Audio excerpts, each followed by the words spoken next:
A mostly sunny good morning to you. I hope your day is going well for you, wherever you might be.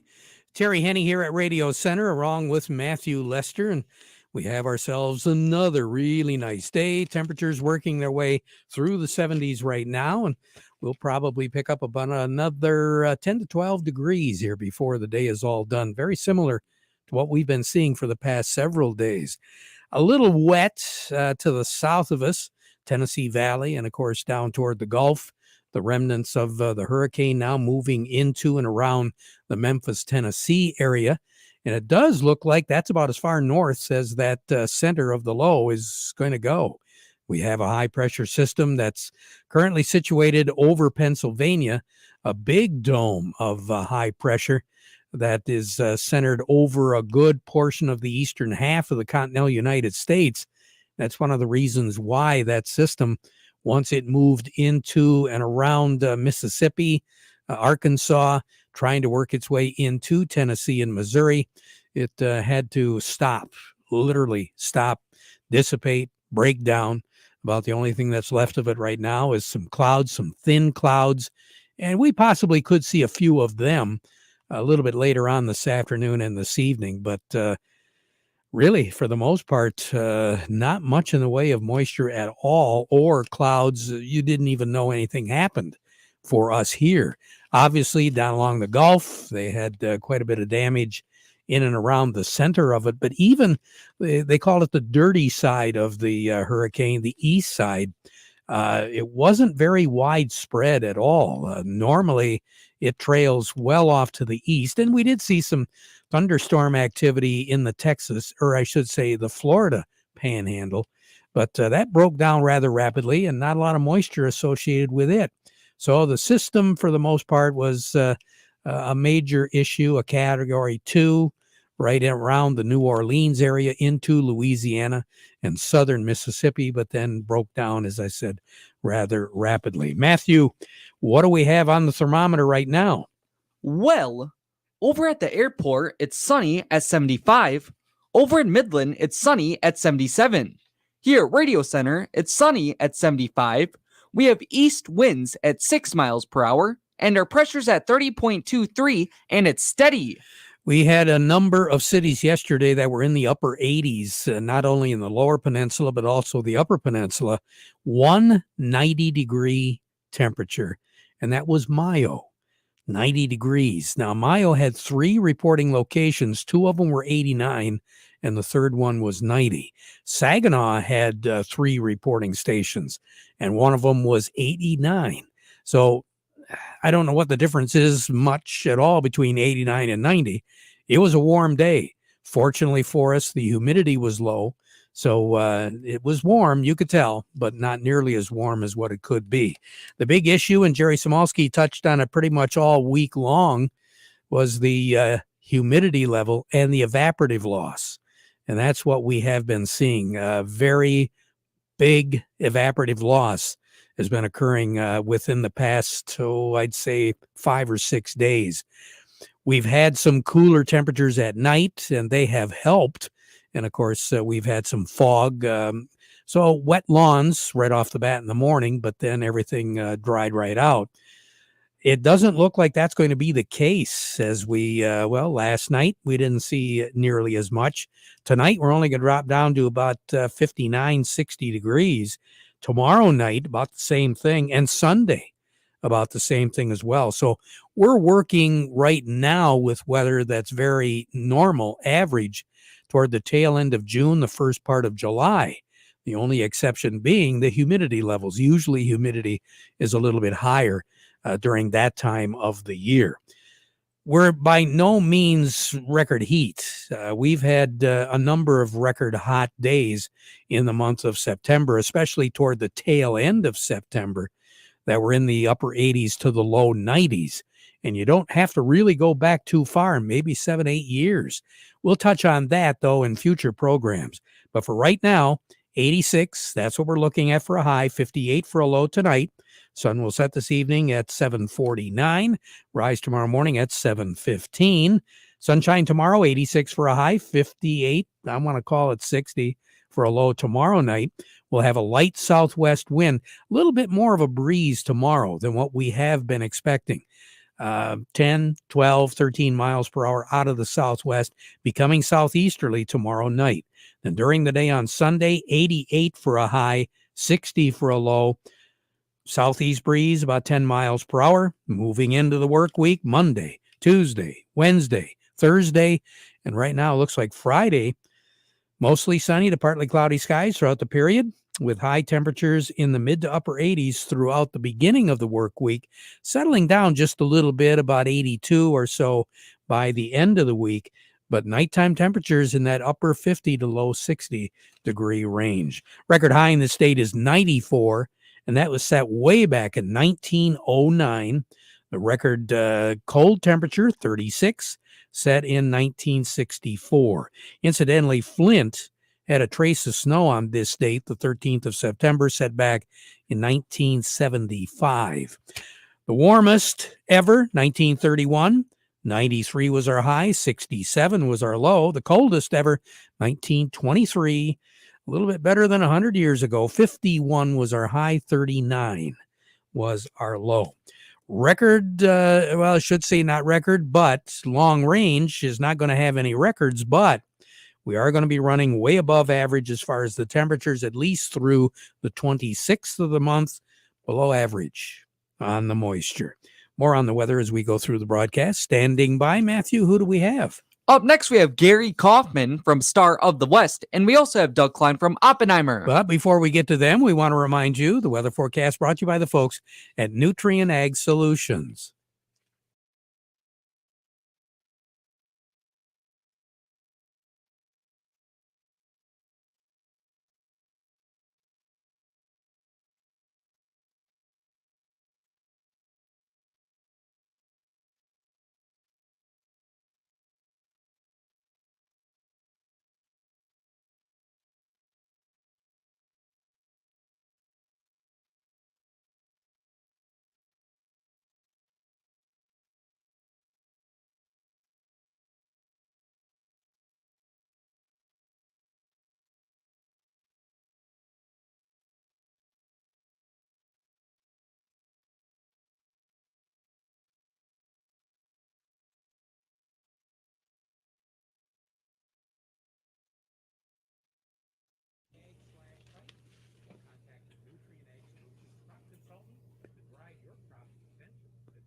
Coming up next Thursday, September the 19th, the Saginaw Valley Research and Extension Center is going to be hosting a fall field day. It's called Stewarding Vibrant Soils. And basically what they're going to be talking about, beginning about 9 o'clock in the morning to 1 o'clock in the afternoon, is utilizing cover, drones, soil tests, and wheat.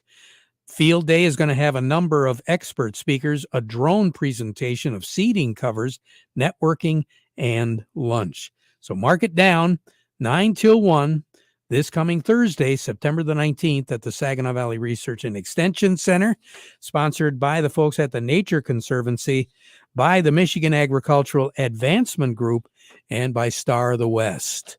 Along with us, speaking of Star of the West, Gary Kaufman from Star of the West. Gary, ending the week on a positive note, maybe? Well, we're trying. Soybeans kind of lost its luster here in the last half hour or so, but we've got corn and wheat still on the positive side, Terry. So I was taking a look at that government report, and of course, I know you'll probably touch on it, but the thing that jumped out at me, which I thought was very interesting, they always say about, okay, what are they going to do? Put it in corn, or where are they going to put it in soybeans? They'll take away from one and add it to the other. Well, guess what? Michigan farmers are going to, Michigan farmers planted 160,000 acres less from last year to this year, but they planted 150,000 more acres of soybeans. Yeah, there was definitely a switcheroo going on there, and the other thing is, on the corn, Terry, they increased the yield for Michigan 2.8 bushels per acre, which is, I thought, was a little bit much, but hey, who's going to doubt the government's report? So at least for the next 3 days. Yeah, for sure. Yeah, exactly. Yeah. You got to remind me when they send that revised report out, okay? Yeah, I'll definitely do that. They're famous for that. Yeah. But as far as the beginning of the week and what are we ending up at, what have you got? Yeah, Jerry, looking at last Friday's close to where we are at here at the noon hour, actually wheat's up 24 cents for the week. Corn's up about 4 for the week, and beans are hanging on to about a penny gain. We had last 3 days have been a positive on the beans, but kind of offset some of that earlier losses we had early in the week. But overall, still a positive week in the grains. And currently we have actually wheat leading the way right now. We have cash wheat up 12, Terry, at 576 on the white, 501 on the red. New crop up 11 at 624 on the white, 539 on the red. Cash and new crop corn up 3 at 334, and cash and new crop soybeans currently down 3 at 928, Terry. Still getting some dry beans in, Gary? Oh, yes. Yep. Nope. Dry beans are coming off. And as you can imagine, they're getting a little bit too dry because, it's going to get interesting. It might be, have to, wait for some moisture in some of these instances because when they get too dry, it's going to crack and split them up. And unless they can really slow the thrashing machine down to avoid that. So, yeah, they're going to really have to slow it down because the splits are going to be something else. I know that the 13 figure always sticks in my mind as far as what would be nice to have with dry beans, but I've heard some reports of under 11. Oh yeah, I know. We took soybeans in this week that were 9 and 10 moisture, Terry. Unbelievable. But everything is turning so fast. Yes, it's amazing. The difference in maturity in some. You look at some soybeans are ripe, ready to go, and the field across the road is green. Yeah. So yeah. We had kind of a crazy planting season, but here the harvest, everything is really sped up. We're in some cases, Gary, we're more than 350 growing degrees ahead of where we should be this time of the year, which is just unbelievable. Yep. Yeah, we're definitely 7 to 10 days ahead, or maybe in some cases 2 weeks ahead of schedule for harvesting too. So, yep. Well, you're going to have a nice weekend to get some work done outside. I hear that. Yeah, we'll take it. Yeah. We'll talk to you on Monday. Hopefully you'll be able to make it. All right. Sounds good, Jerry. Have a good weekend. I will. You too. Gary Kaufman over at Star of the West. A little bit more in depth as far as what the markets are doing. Doug Klein from Oppenheimer is joining me. The Market Report brought to you by Thumb Bank, serving the needs of agriculture since 1895. They've got locations throughout the Thumb and the Great Lakes Bay region to take care of business because they will help you stay to date on industry trends and trends affecting your operation. Thumb Bank, where relationships are built on trust, an equal opportunity lender and member FDIC. Morning, Doug. Good morning. Ending the week, we were looking a little bit better, according to Gary Kaufman, a little bit ago.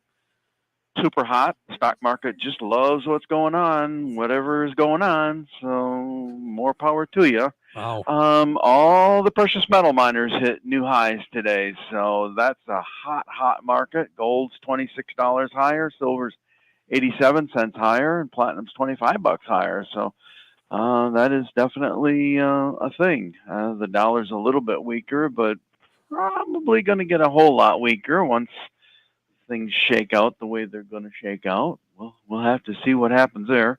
Let's see what Walmart hit a new high, Oracle hit a new high. So some of the stocks there are hitting new highs. Not much hitting new lows today. Even Trump's stock is not going down today. So, gee, there's a reversal from the whole week and the whole month, basically. Here's your numbers. The December corn, 409.5, up 3 1/4. March corn is 427 1/4, up 2 3/4. November soybeans 1008 1/4, down 2 1/2. January soybeans 1026 3/4, down 2 3/4. December wheat is 591 1/4, up 12 3/4, and March wheat 609 1/4, up 11 3/4. Crude oil, of course, you knew that wouldn't stay down. 66 $68.66, up 51 cents. Heating oil is $211.74. That's unchanged.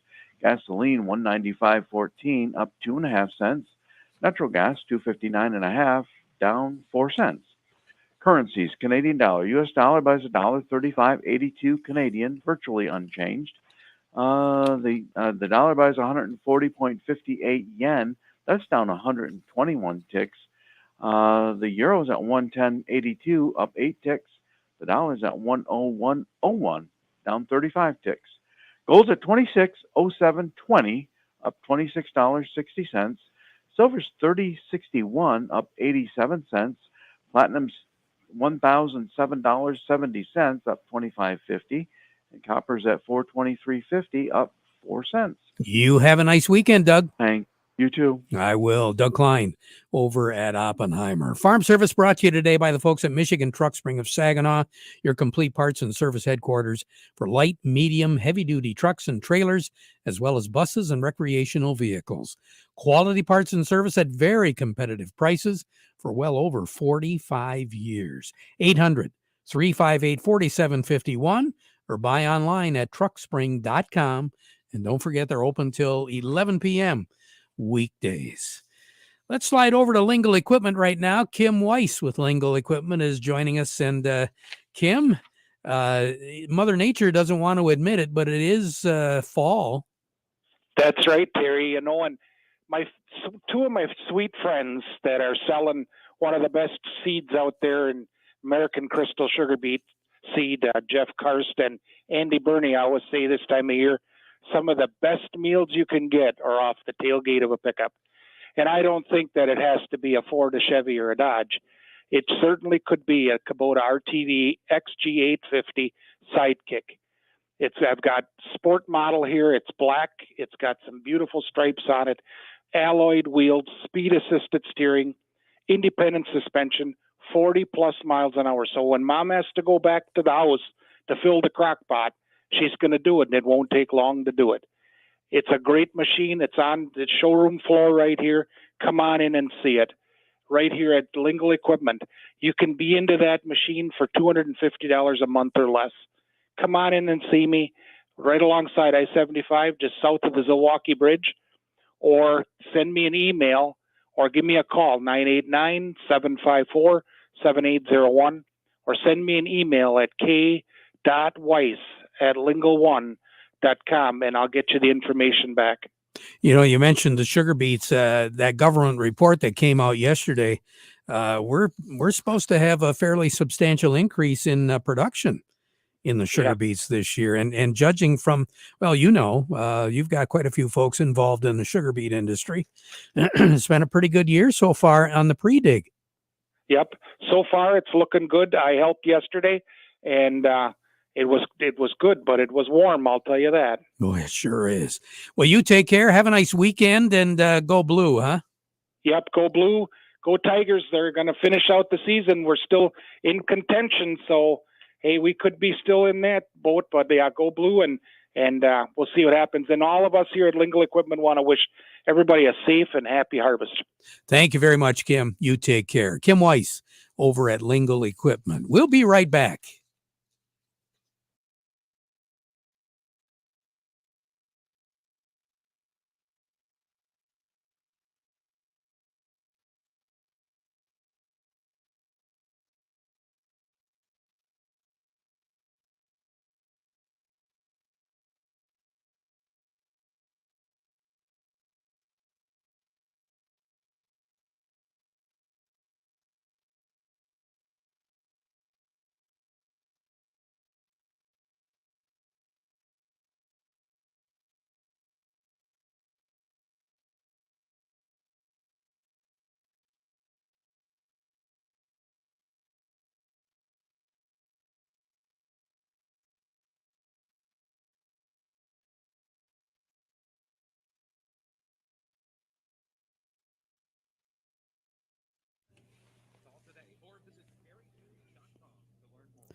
Farm Service brought to you today by the folks at Freeland Bean and Grain. You know, they've got all the products you need to get some planting done, wheat this fall. Great advice when it comes to soil testing, things that you should be aware of as you prep that soil for spring planting next year through certified crop advisor Vic Hupfer. They are your Dairyland seed headquarters as well, so check them out when it comes to getting seed for next year. Freeland Bean and Grain, serving you is their business, and they've been doing it since 1983. Chuck Servinski from Maple Hill Nursery joining us right now. And Chuck, it is time for fall planting, right?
We were talking a little bit about the warm weather and record-breaking heat.